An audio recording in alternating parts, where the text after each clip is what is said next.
아니어도 공허하지 않은 것은 예수 안에 날 만족함이라. 가난하여도 부족하지 않은 것은 예수 안에 오직 나는 부요함이라. 고난 중에도 견뎌낼 수 있는 것은 주의 계획 믿기 때문이라. 실패하여도 일어설 수 있는 것은 예수 안에 오직 나는 승리함이라. 난 예수로 충만하네. 난 예수로 충만하네. 난 예수로 충만하네. 영원한 왕 내 안에 살아계시네.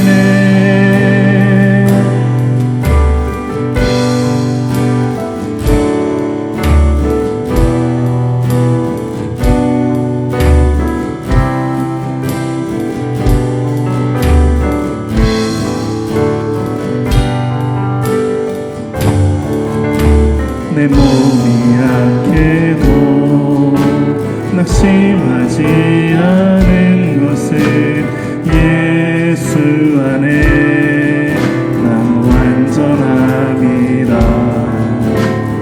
화려한 세상 부럽지 않은 것은 난 예수로 충만함이라.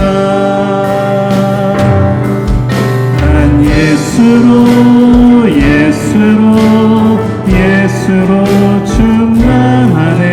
세상 모든 것들도 부럽지 않네. 난 예수로 충만하네. 영원한 왕 내 안에 살아계시네.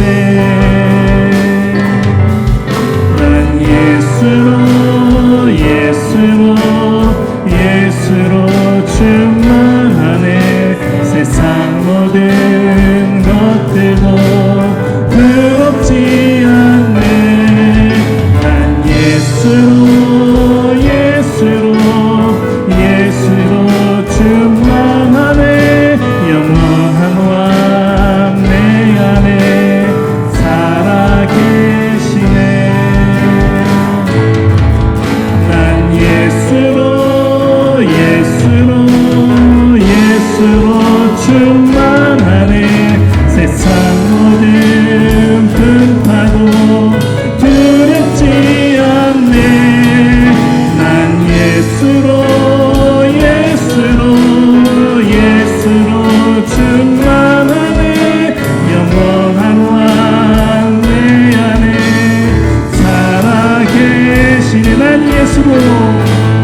부르심에는 후회하심이 없네. 내가 이 자리에 선 것도 주의 부르심이라. 하나님의 부르심에는 결코 실수가 없네. 나를 부르신 하나님의 신실하심을 믿네.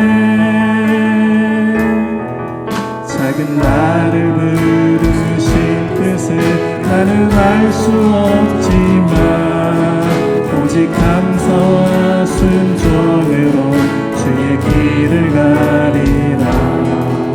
때론 내가 연약해져도 주님 날 도우시니 주의 놀라운 그 계획을 나는 믿으며 살리.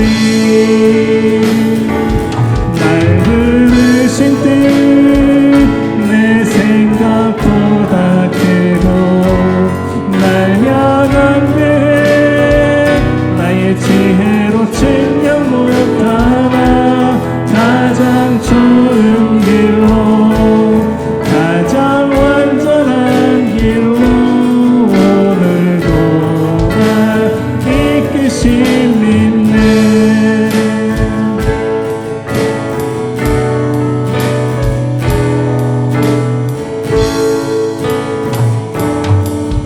하나님의 부르심에는 후회하심이 없네. 내가 이 자리에 선 것도 주의 부르심이라.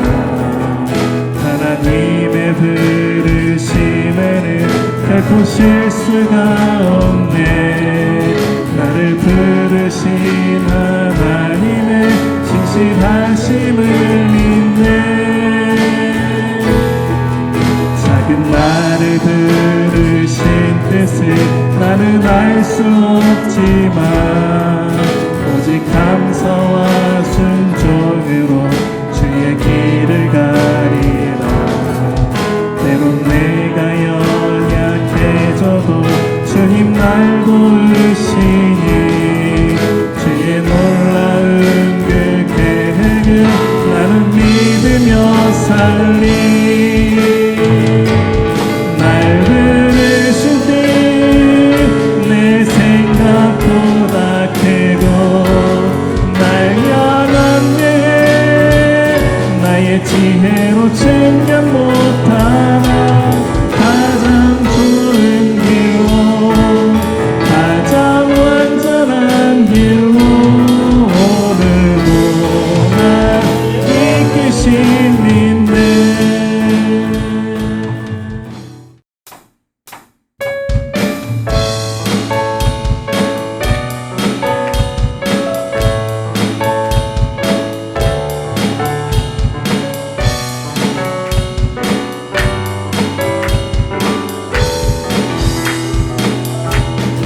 주님 나를 택하사 잃어버린 자에게 아버지의 사랑을 나누게 하시네.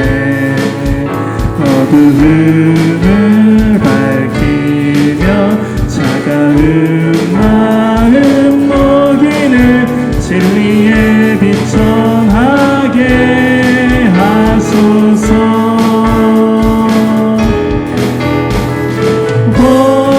보내소서. 시련이 찾아올 때도 주님의 능력 기억하게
가신 길을 나도 걸어가게 하소서.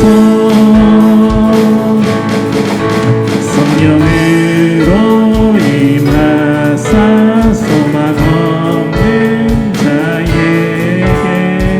생명의 그 말씀을 전하게 하시네. 목적 없는 양같이 방황하는 저들에게 주의 사랑 전하게 하소서. 보내소서. 시련이 찾아올 때도 주님의 눈을 기억하게 하소서. 보내소서.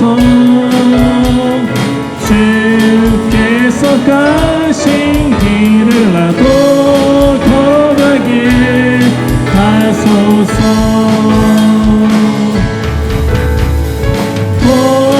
보내소서. 시련이 찾아올 때도 주님의 눈을 기억하게 하소서. 보내소서. 주께서 가신 길을 나도 걸어가게 하소서.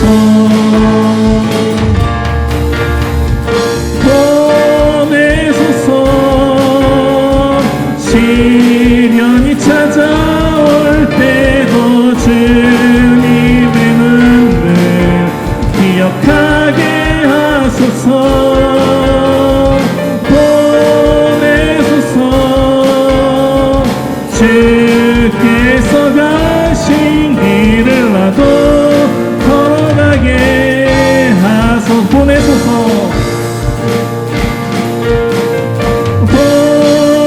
보내소서. 시련이 찾아올 때도 주님의 눈을 기억하게 하소서. 보내소서. 주께서 가신 길을 나도 걸어가게 하소서.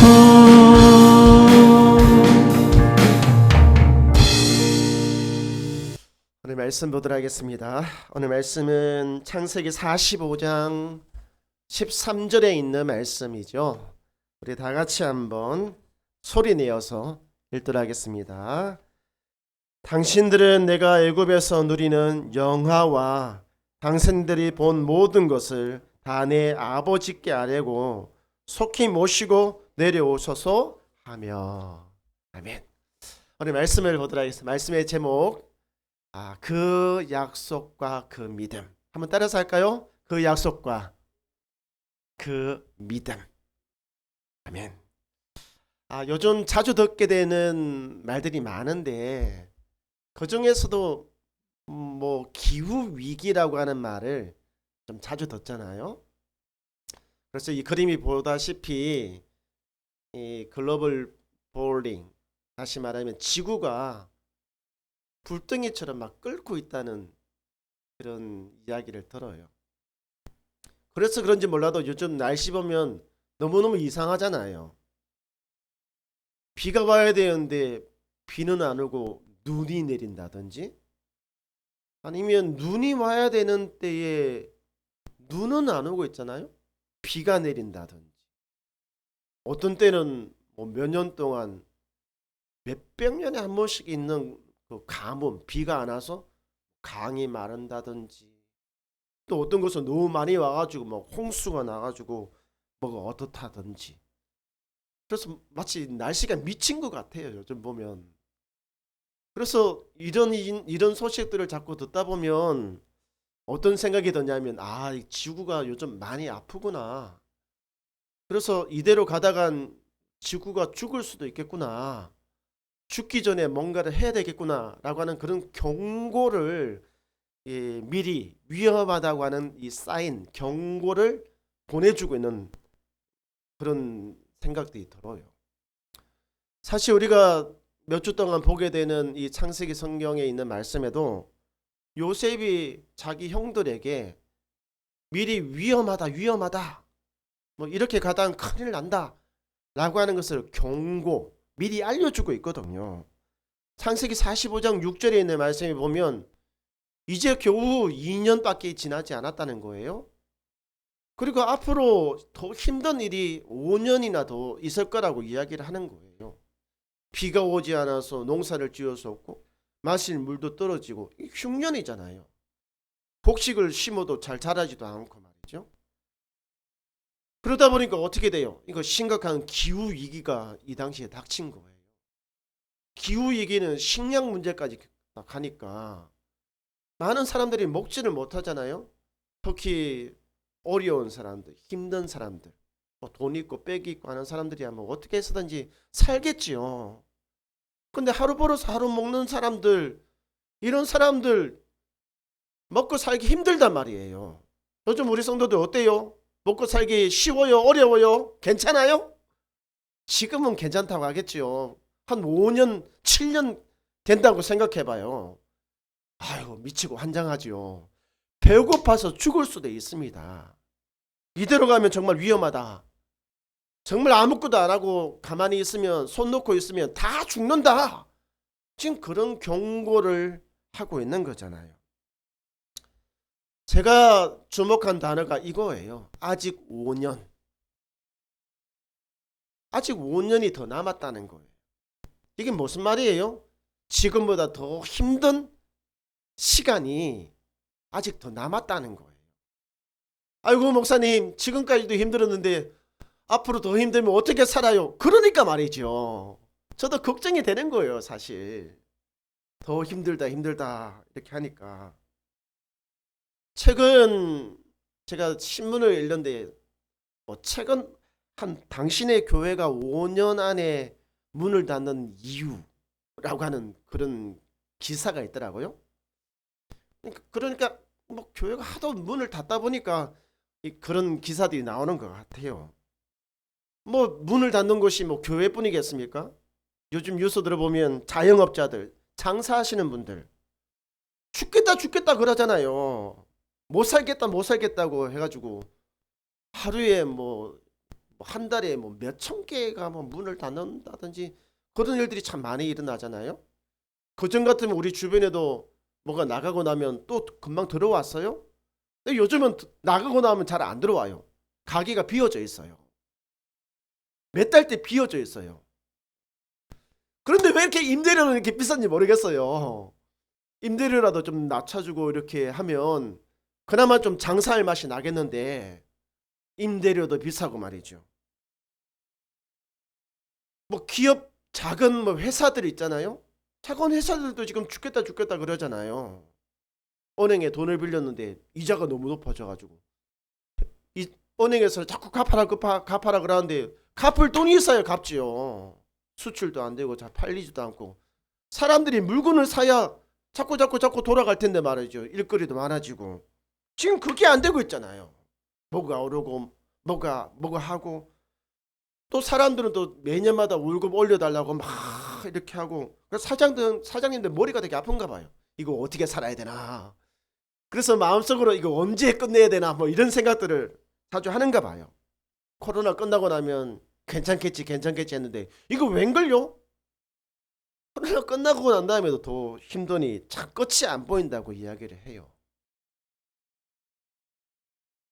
하도 요즘 문 닫는 곳이 많아가지고 사람들이 말하기를 이건 뭐 마치 장례식장에 가는 그런 죽음의 행렬이 있잖아요. 차가 이렇게 막 이렇게 줄지어서 가는 그런 행렬. 가게들이 줄을 지어서 문을 닫는 죽음의 행렬을 보는 것 같다고 이야기를 하는 거예요. 창세기 45장 6절에 있는 말씀을 보면 그 말씀을 빌린다면 우리가 지금 겪고 있는 어려움이 이제 겨우 2년밖에 지나지 않았고 아직 더 힘든 5년이 우리 앞에 놓여져 있다 라고 하는 것이 오늘 성경의 말씀인 거예요. 우리도 손 놓고 있으면 다 굶어 죽습니다. 여러분의 가정도 계책을 안 세우면 다 굶어 죽어요. 죽기까지 하겠어요? 배는 많이 고플 겁니다. 그런데 참 이상한 거는 뭐냐면 아직 5년이 남았고 더 힘든데 굶어 죽어야 되는 이 사람들, 요셉의 형들, 그 가족들, 그 주변에 있는 사람들 굶어 죽어야 되거든요. 근데 굶어 죽지 않아요. 47장 27절에 있는 말씀에 보니까 5년이 뭐예요? 5년에 몇십 배만큼 더 아주 거뜬하게 살아남아요. 죽겠다 못 살겠다 했던 염려가 아니라 보면 생육하고 번성하였더라 되어 있잖아요. 더 잘 돼요. 더 풍성하게 된다는 거예요. 아니 이게 어떻게 된 거예요 도대체? 아니 집안 망한다 했는데 안 망해요? 아니 집에서 키우는 짐승들 다 뭐가 없어서 죽겠다 그랬는데 아니에요. 죽는 것보다는 새끼들을 얼마나 풍성하게 낳았는지 말이죠. 엄청나게 많아져요. 식물을 키우면 식물이 잘 되고 곡물을 키우면 곡물이 잘 되고 말이죠. 다 잘 되는 거예요. 교회로 치면 뭐예요? 사람들이 자꾸 늘어나고 말이죠. 자꾸 성장을 하는 것을 이야기를 하는 거잖아요. 그래서 제가 오늘 이 성경의 말씀을 보면서 도대체 이거 죽겠다고 했던 사람들이 안 죽고 왜 이렇게 잘 되는 거야? 힘들다고 했던 이 사람들이 왜 이렇게 잘 되는 거야? 그 이유를 알고 싶었어요.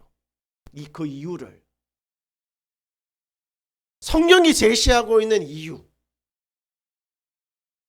그 성경이 제시하고 있는 그 이유, 첫 단추가 무엇일까? 우리가 첫 단추를 잘 꿰어야 된다고 이야기하는데 그 첫 단추가 무엇일까? 그것을 함께 우리 성도들과 나누고 싶은 겁니다. 그 첫 번째는 뭐냐면 요셉이 약속을 했기 때문에 그래요. 어떤 약속을요? 내가 우리 가족을 책임지겠다 라고 하는 그 약속을 했기 때문에 그렇습니다. 창세기 45장 11절에 있는 말씀을 보시기 바랍니다. 여기 보면 어때요? 요셉이 약속하잖아요. 내가 책임지겠다고. 우리 가족 먹고 사는 문제 책임지겠다고 약속하는 거잖아요. 요셉이 약속했어요.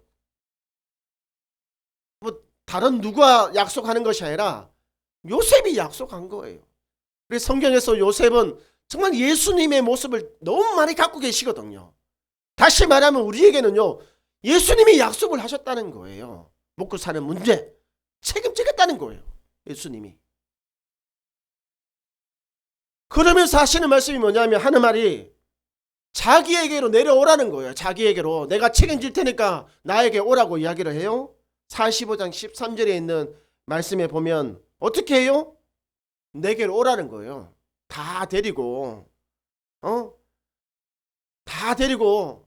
오라고 지금 이야기를 하고 있는 거잖아요.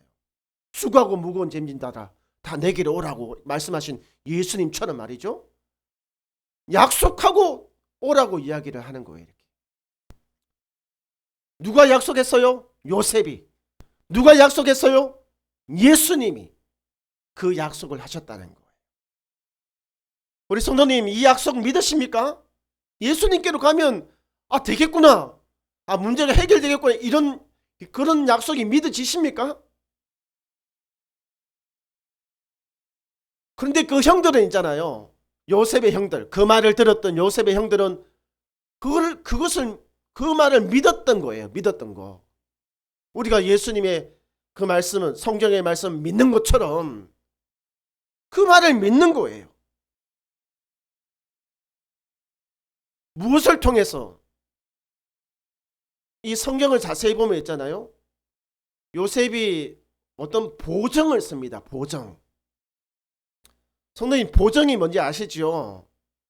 보정이 뭐냐라면 만약에 시우가 어떤 회사에 취업을 해요. 그럼 사장님이 시우를 내가 믿을 수 있는지 없는지 확신을 못 하잖아요.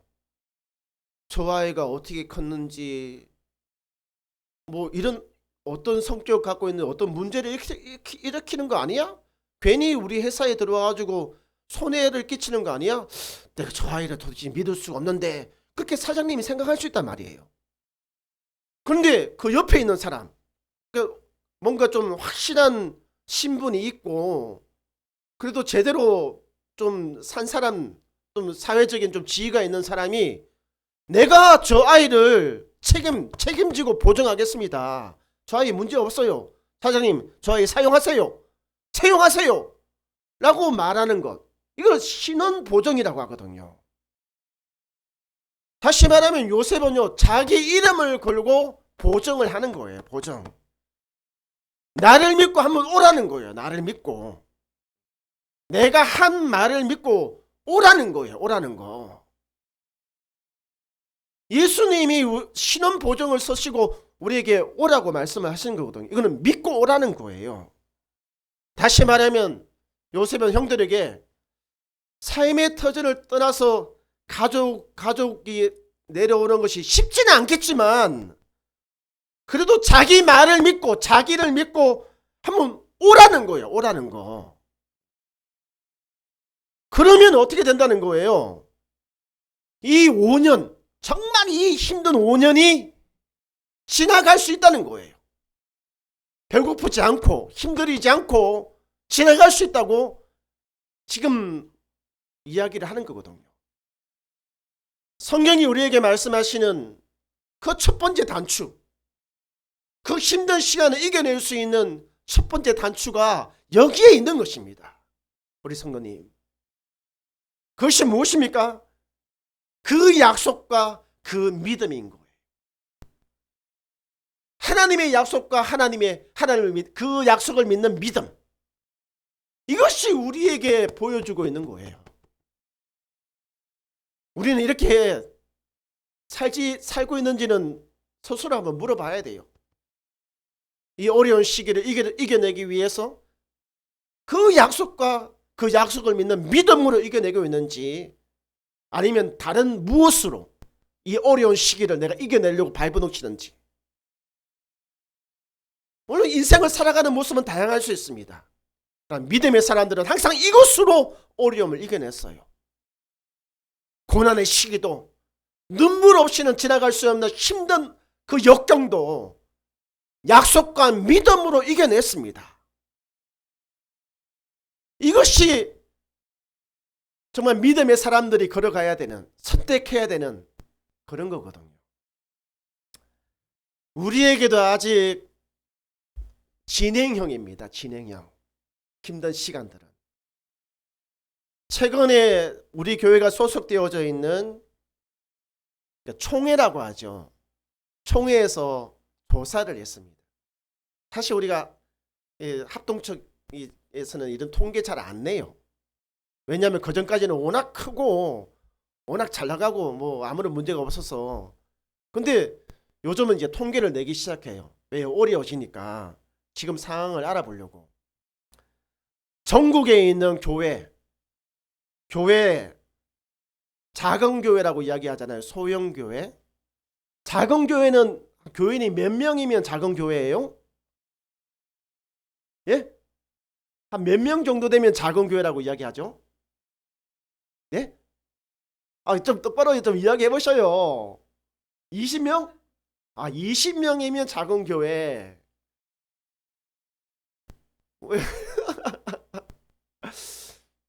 몇 명 정도면, 유경화서 몇 명 정도면 작은 교회죠? 100명 정도면 작은 교회. 100명이면 대형 교회 아니에요? 굉장히 큰 교회 아니에요? 큰 교회? 통계 낼 때 있잖아요. 작은 교회라고 이야기할 때는 70명 미만이면 작은 교회다 이야기를 해요. 70명이면 우리 여기 다 차고 저 바깥에 로비까지 사람들 다 앉아야 돼요. 이렇게 앉는 교회를 작은 교회라고 이야기를 하는 거죠. 그럼 우리 교회는 어떤 교회예요?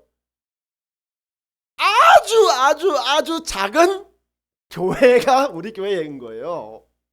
근데 우리 스스로는 작다고 좀 생각을 안 하잖아요. 그죠? 우리 교회 크다 이렇게 생각을 하는데, 하여튼 우리 교회는 아주 작은 교회예요. 근데 70명 미만의 교회가 전체 교회 가운데 50% 이상을 차지해요. 어떤 사람들은 70%, 그러니까 100개가 있으면 70개의 교회는 작은 교회라고 이야기를 하는 거예요. 나머지 한 30개 교회가 뭐 크다, 뭐 중간된다, 뭐 이렇게 이야기를 하는 거죠. 근데 문제는 뭐냐면 50에서 70%에 달하는 이 교회가 지금 문을 닫고 있다는 거예요. 엄청나게 많이. 그리고 앞으로 몇 년 안에 수많은 교회가 문을 더 닫게 될 거라고 이야기를 해요. 우리 교회는 어때요? 아주 작은 교회인데 문 닫아요, 안 닫아요? 문 닫을 생각 안 하잖아요, 우리는. 그렇잖아요, 그죠? 그런데 70명 되면서 더 문제는 뭐냐면 그거보다 더 크고 돈도 빵빵하고 교회 건물도 있는 그런 교회들도 있잖아요. 교회를 판다든지 문을 닫는다든지 막 그렇게 된다는 거예요. 진짜 아주 심각한 지금 상황에 놓여져 있는 것이거든요. 그럼 어떻게 하면 자꾸 이렇게 문을 닫는 이런 상황들을 이렇게 중단시키고 이 어려운 시기를 이겨낼 수 있을까요? 오늘 성경이 우리에게 대답을 하고 있잖아요. 그 약속, 그 믿음. 여기에서 시작을 해야 된다는 거예요. 왜 그런지 아십니까? 우리 한 사람 한 사람이 다 교회거든요. 우리 교회는 예수 그리스도를 믿는 믿음 위에 세워지는 거예요. 그분의 약속을 믿는 믿음 위에 교회가 세워진단 말이에요. 근데 만약에 우리 성도들이 그의 약속을 믿는 믿음이 없어요. 그럼 어떻게 되겠습니까? 한 사람 한 사람이 다 무너지잖아요. 교회로서 기능을 못해요. 다 무너진단 말이에요. 성도들 한 사람 한 사람이 무너지면 이 공동체, 예배당으로서 이 교회 공동체는 어떻게 되겠어요? 당연히 무너지는 거잖아요. 너무 당연한 이야기를 하고 있다는 것입니다. 성도들이 건강할 때 교회가 건강합니다. 성도들이 믿음이 흔들리지 않을 때 더 큰 교회 공동체가 더 든든하게 세워지는 거예요. 바람이 불어도 흔들려도 지진이 나도 말이죠. 여러분의 믿음은 안전하십니까? 여기에서부터 시작을 해야 된다는 것입니다. 우리 가정을 지키는 것도 이 약속과 믿음에서 시작하시기 바랍니다. 교회를 지키는 것도 다 똑같아요. 이 믿음이 흔들릴 때 연쇄 파산이 부도가 일어나잖아요. 개인이 무너지고 교회가 무너지고 작은 교회가 무너지면 큰 교회가 무너지고 큰 교회가 무너지면 더 큰 교회가 무너지고 말이죠. 파산이 일어나기 시작을 하는 거예요. 믿음이 흔들릴 때 어떤 현상들이 일어나느냐? 우리 내부적으로 병들기 시작합니다. 어떤 관심의 대상이 달라지는 거잖아요. 믿음, 말씀에 대한, 공동체에 대한, 교회에 대한 이런 관심이 아니라 세상적인 관심이 더 많아져요. 어떻게 하면 더 많은 돈을 벌 수 있을까? 어떻게 하면 더 잘 살 수 있을까? 어떻게 하면 더 재밌게, 어떻게 하면 더 맛있는 거 먹을 수 있을까? 어떻게 하면 더 넓은 평수로 갈 수 있을까? 관심들이 그쪽으로 바뀌게 되는 거거든요. 그렇게 되면 있잖아요. 교회 안에 이상한 일들이 일어나기 시작해요. 교회가 서서히 병들어가고 있는 그런 징후들이 나타나거든요. 제가 서두에서 말한 그 신문 기사에 미국 교회의 문을 닫는 교회들의 특징이 5가지가 있어요. 그 첫 번째가 뭐냐면 아주 사소한 일에 목숨을 거는 거예요. 왜냐하면 병들어 있으니까. 그죠? 어떤 영적이고 신앙적인 일에 관심이 아니라 세상적이고 개인적인 일에 관심을 돌리기 시작하니까 괜히 사소한 일에 목숨을 걸기 시작을 해요. 그래서 교회 안에서도 있잖아요. 괜히 막 전에는 짜증내는 일이 없었잖아요. 근데 괜히 자그마한 일 갖고 막 짜증내기 시작해요. 그래서 성도들이 뭐라고 이야기하냐면 이거 무서워서 도저히 겁나서 도저히 못하겠다고. 교회 와가지고 뭐 하면 막 과음 질러가지고 왜 그렇게 한다고 막 이렇게 해가지고 도저히 겁나서 그렇게 못하겠다고 막 이야기를 한단 말이에요. 제가 오늘 이 본문의 말씀 이것을 내가 오늘 우리가 예배 시간 전에 한번 곰곰이 다시 묵상을 하는데 마침 오늘 우리가 찬양 인도하는데 한 10분 정도가 늦어졌잖아요. 은혜가 떨어지면 어떻게 되는 줄 아세요? 속으로 생각합니다. 아이씨! 그래가지고 이게 뭐냐고 이렇게 된단 말이에요. 근데 나는 어떻게 생각했냐면 쉼표라고 생각했어. 쉼표. 아니 이런 모습을 어느 교회에서 볼 수 있겠습니까? 우리 교회에서만 볼 수 있는 거예요. 쉼표. 마치 바퀴가 돌아가듯이 착착착착착착 보통 그렇게 돌아간단 말이에요. 그리고 우리는 그것을 시스템이 잘 갖춰져 있다, 뭐가 잘 돼 있다 이야기를 하잖아요. 그런데 가만히 생각해 보면 그럴 필요 없어요.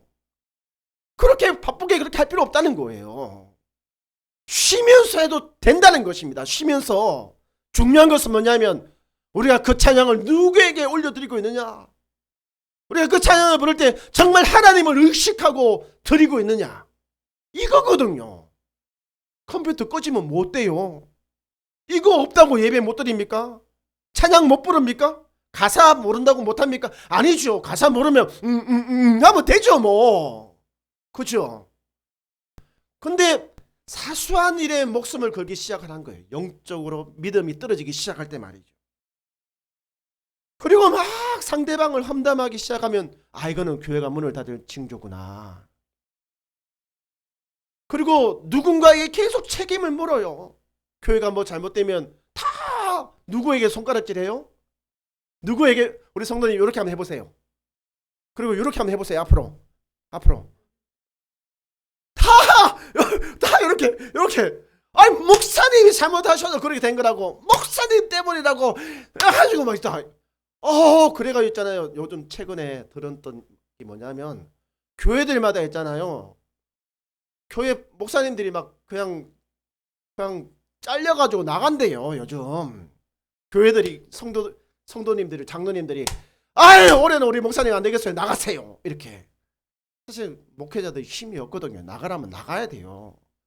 우리 성도들도 이렇게 으쌰으쌰 해가지고 나가라 하면 나가야 돼요. 근데 모든 책임을 다 한 사람한테 집중을 시키는 거예요. 화풀이를 하는 거죠. 왜 우리가 이렇게 안 됐어요? 다 저 사람 때문이라고. 왜 그래요? 믿음이 떨어졌다 그래요. 믿음이. 그러다 보면 어떻게 되겠습니까? 이런 교회 사람들 데려오고 싶겠어요?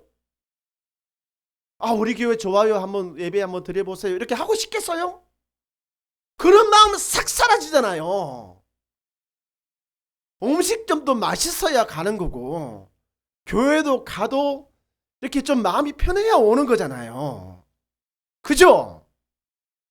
그런데 매일 오면 싸우고 뭐 하면 팍 해가지고 막 겁이 나가지고 뭐 하나 건드리지도 못하고 그러면 오겠어요?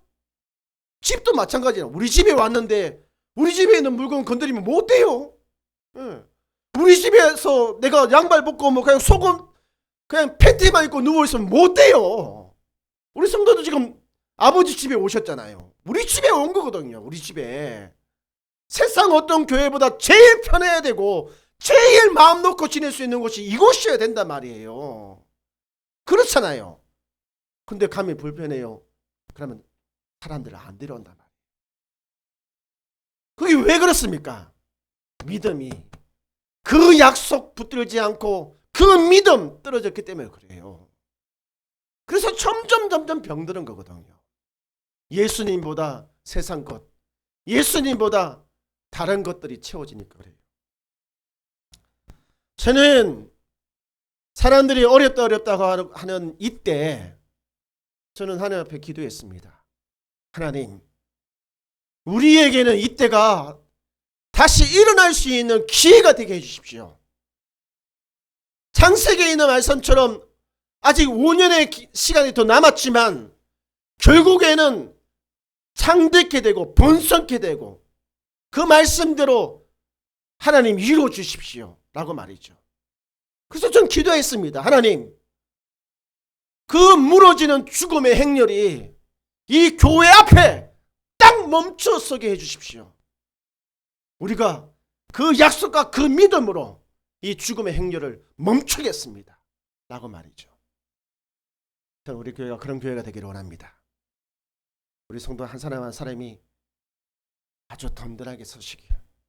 그래서 이 더 큰 공동체가 더 건강하고 더 든든하게 세워지기를 주의 이름으로 축원드립니다. 우리 함께 찬송가 488장 함께 드리도록 하겠습니다. 우리 2절, 3절 가사를 생각하시면서 한번 보도록 하겠습니다. 2절입니다. 무섭게 바람 부는 밤 물결이 높이 설렐 때 우리 주 크신 은혜의 소망에 닿았을. 다시 하겠습니다. 무섭게 바람, 무섭게 바람 부는 밤 물결이 높이 설렐 때 우리 주 크신 은혜의 소망에 닿았을 주리라. 주 나의 반석이시니 그 위에 내가 서리라. 그 위에 내가 서리라. 세상에 믿던 모든 것 끊어질 그날 되어도 구주의 언약 믿사와 내 소망 거룩하리. 세상에 믿던 모든 것 끊어질 그날 되어도 구주의 언약 믿사와 내 소망 거룩하리라. 주 나의 반석이시니 그 위에 내가 서리라. 그 위에 내가 서리라. 살아계신 하나님, 부모로서 자녀를 지키고 또 부모로서 가정을 지키는 막중한 책임이 우리 성도들에게 있습니다. 우리 성도들이 하나님의 약속과 그 약속을 믿는 믿음으로 부모의 책임을 다해 나갈 수 있도록, 그래서 가정을 지키고 자녀를 지켜나갈 수 있도록 하나님께서 역사하여 주시옵소서. 주님, 이 교회 이제 이곳으로 옮긴 지 곧 있으면 2년이 됩니다. 그럼에도 여전히 5년의 더 힘든 시간이 또 우리 앞에 있습니다. 하지만 이 5년의 시간이 우리에게는 기회가 되고 더 성장할 수 있는 그런 축복받는 시간이 되기를 원합니다. 하나님이여, 이 교회 위에 함께하여 주셔서 하나님의 약속과 믿음 위에 반듯하게 설 수 있도록 도와주십시오. 그래서 이 문을 닫는 죽음의 행렬이 이 다행교회 앞에서 멈춰설 수 있도록 하나님께서 역사하여 주시옵소서. 교회를 살리고 성도를 살리고 살아나는 역사가 이 교회를 통하여 일어나게 하여 주시옵소서. 이제는 우리 주 예수 그리스도의 거룩하신 은혜와 하나님 아버지의 놀라우신 사랑과 성령 하나님의 감화 감동 교통하심이, 그 약속, 그 믿음 위에 서기를 원하는 성도와 교회 위에, 그리고 우리 어린 자녀들 위에 이제부터 영원토록 함께 있을지어다. 아멘.